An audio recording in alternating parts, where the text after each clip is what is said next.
Fala, gente bonita, pessoal, não tô bem afeiçoado, pode ficar muito à vontade. Quem fala é o professor Hugo Ferreira, esse é o Questão de História. E no Drop de hoje eu queria falar um pouquinho com vocês a respeito de internet, né? E sobretudo, assim, mais precisamente, sobre o tipo de uso do conhecimento histórico que a gente vê muito comumente nas redes sociais, nas mídias digitais da internet por aí. Bom, o primeiro fato sobre o qual eu quero falar com vocês, eu não pretendo dar conta de tudo aqui, né? Mas trazer alguns apontamentos. A primeira coisa sobre a qual eu quero falar é como eu percebo um movimento bastante significativo de pessoas que simplesmente ligam a câmera e começam a falar sobre história.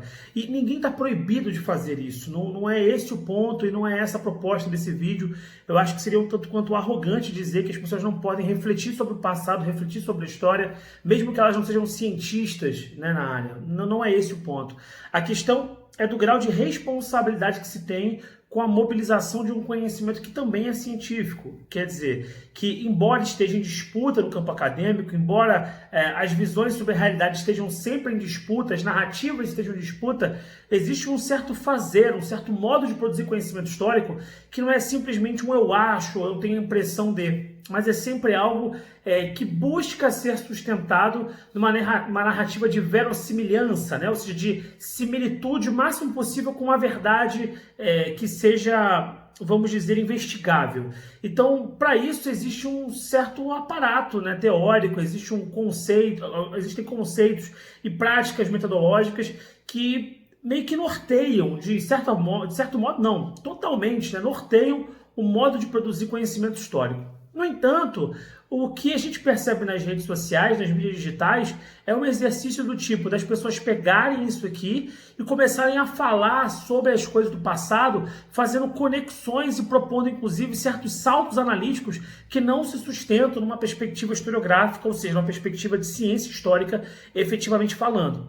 E hoje eu queria mostrar só um caso, um exemplo disso, para mostrar como isso é danoso e quais são alguns efeitos disso aí em termos de redes sociais. Bom, o caso sobre o qual eu queria me ater hoje, e poderia falar de vários outros, mas eu me atentei a esse porque me chamou a atenção um tempo atrás, eu fiquei de fazer algo sobre, não fiz e estou fazendo agora, é o sobre as tranças nagôs. Né? Vocês devem ter visto aí, vou colocar aqui no lado a publicação que estourou, que gerou uma série de compartilhamentos na internet, sobre como as tranças nagôs, né, feitas nos cabelos, aquelas trancinhas, vocês vão ver na imagem aí, aquelas trancinhas que são colocadas no cabelo, elas na verdade eram feitas e desenhadas de modo a dar rotas de fugas para escravos, né? Então, na verdade, aquela arte de produzir um certo cabelo, de dar uma certa dimensão, um certo desenho para o cabelo, aquela prática não estava associada a uma dimensão estética, mas estava, sobretudo, ou em algum sentido, também associada a uma questão de rotas de fuga.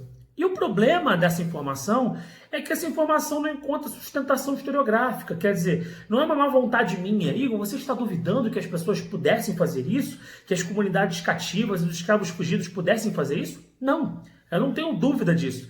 A questão é que nós não temos nenhum fundamento historiográfico que sustente esse tipo de análise. E o problema é que quando esse tipo de informação roda na internet, as pessoas replicam esse tipo de informação não porque elas dão fiabilidade àquilo ou porque houve um estudo que deu a indicação daquilo. Não. Elas reproduzem muitas vezes porque aquilo ali de algum modo satisfaz o coração delas. Ou seja, pouco importa se aquilo de fato está ancorado em alguma análise que pareça, vamos dizer assim, aceitável ou palatável. Mas o mais importante é que aquela narrativa me atende. Por quê? Porque eu me vejo, talvez, como essa comunidade, eu posso ser uma pessoa negra, no caso eu sou negro, né?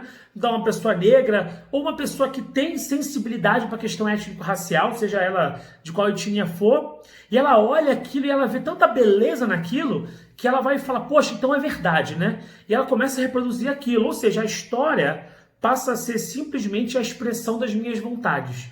E olhar para a história, para o passado, como expressão da vontade individual é perigosíssimo. Porque daí nós começamos a pensar na história não como algo que pode ser analisado, interpretado, mas como algo que tem que existir para satisfazer uma certa expectativa minha pessoal com relação ao passado. Ou seja, se aquilo ali é algo que me satisfaz, pode ser até mentira. Ah, mas é fake news do bem. Tem gente até que sustenta dessa maneira, mas é bom pelo menos, uma informação boa. Tá, mas não é verdadeira. Então aí temos dois problemas. Qual o primeiro problema? é o de desqualificar, né, e desautorizar o trabalho historiográfico, é o de achar que qualquer um, com qualquer informação, pode fazer um salto analítico qualquer e dar fiabilidade a alguma informação que não sustenta de modo algum. E o segundo, que eu acho também é ruim, é trágico do ponto de vista social, é achar que isso seria a grande prova cabal, absoluta, um tesouro escondido de que prova que, veja, a comunidade negra afro-brasileira realmente dominava símbolos, signos e tinha o controle de técnicas e era conhecedora e, enfim, né, era inventiva. Como se isso fosse a prova deste elemento, ou seja, então, se por acaso ficar provado que aquele cabelo na Go não tinha essa função, então quer dizer que a gente pode dizer que a comunidade afro e afro-brasileira, africana e afro-brasileira, não tem inventividade?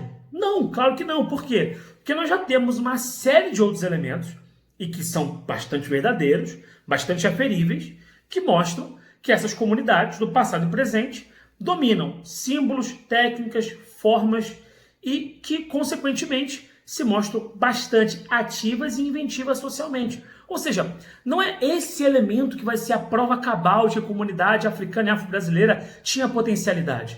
Na verdade, isso é muito mais para satisfazer os desejos de uma galera que hoje em dia está tomando qualquer coisa como uma representação de uma grandiosidade. Mas na prática, nós não precisamos disso para poder provar nada da inventividade, da capacidade técnica, tecnológica, intelectual dessas comunidades e dos seus descendentes. Então, assim, é um duplo exercício muito ruim. O primeiro, de produzir história, né, uma narrativa histórica sem nenhum tipo de apoio na realidade, a isto associado à ideia de que o mais importa é que satisfaça os meus desejos, e se satisfaz, então é fake news do bem que está valendo. E a segunda coisa é que, assim e tão logo esse tipo de informação é negada, aquilo que é visto como consequência analítica dessa informação também pode ser negado. Ou seja, se isto é a prova cabal de que a comunidade africana e afro-brasileira é inventiva, tão logo for provado que isto é uma fake news, as pessoas vão cair no lugar comum de falar, então essa comunidade não é inventiva, né? Porque se essa era a prova da inventividade deles, e definitivamente não é. Quer dizer, tem uma série de outras coisas muito palpáveis aí que nós temos para poder provar por A mais B, do ponto de vista material, do ponto de vista imaterial, abstrato, simbólico, a capacidade intelectual e produtiva dessas pessoas do passado e presente. Enfim, aqui foi só uma digressão, uma leve reflexão sobre isso, mas que eu acho muito importante, porque infelizmente está se tornando muito comum na internet esse tipo de informação que não é conferida por ninguém e que simplesmente ganha um volume muito grande, porque vale mais o elemento inflamatório da militância do que uma análise efetiva dos eventos. E aqui com isso eu não quero dizer que militâncias e lutas não tenham o seu lugar, mas até para serem feitas, e por mais inflamatórias que sejam, elas precisam estar minimamente ancoradas em elementos mais concretos, senão elas se tornam simplesmente coisas pitorescas, um tanto quanto jocosas, e não se mostram efetivas na realização de qualquer mudança, porque as próprias análises já partem de lugares muito equivocados.